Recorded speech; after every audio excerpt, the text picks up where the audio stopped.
This is the VOA Special English Economics Report. The chief executive who presented the latest and coolest electronics to the world has stepped down. Steve Jobs announced his resignation as head of Apple in a letter last week. He wrote, "I have always said, if there ever came a day when I could no longer meet my duties and expectations as Apple's CEO, I would be the first to let you know." Unfortunately, that day has come. Steve Jobs and Steve Wozniak started Apple Computer in 1976. The company sold a new kind of electronic device, the personal computer. Apple Computer grew more quickly than anyone could have imagined.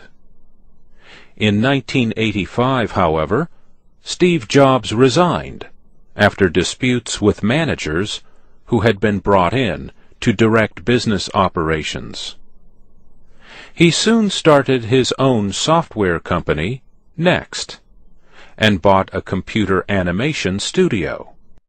Pixar Movie Studio would go on to create movies like Toy Story and Finding Nemo. They are two of the most successful animated films ever made. Apple struggled during the 1990s. Many products failed. The company began losing money, and its stock price sank.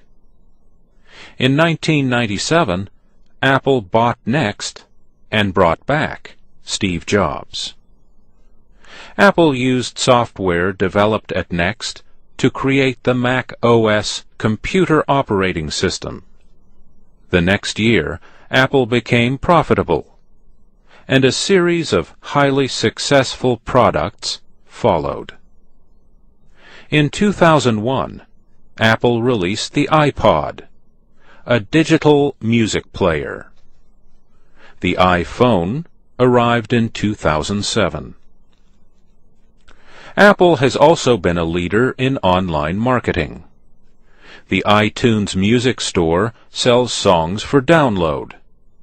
The App Store sells applications for computers and mobile devices. As Steve Jobs has noted, trial and error has always been part of the Apple model.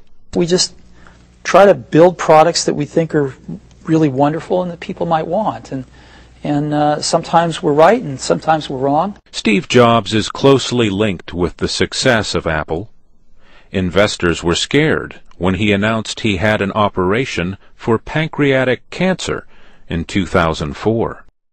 His decision to leave comes as Apple continues to release winning products. Apple sold over 4.5 million iPads in the first 3 months of this year.